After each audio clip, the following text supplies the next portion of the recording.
દયાળુ આજનું સ્થળ બહુ સરસ છે.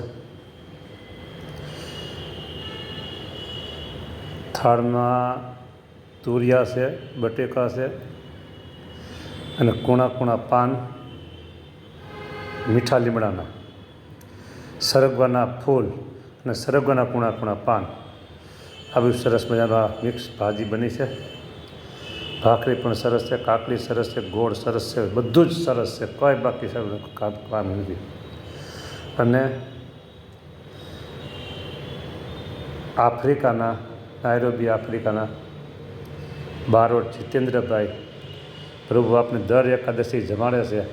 પણ હમણાં 2-3 એકાદશીથી ચારે બાજુ આપણે હળિયાપટ્ટીમાં હતા એટલે કાંઈ એમની સેવા આપણે સ્વીકારી નથી. તો દયાળુ આજે એ જીતેન્દ્રભાઈ બારોટ એમની સેવા સ્વીકારો.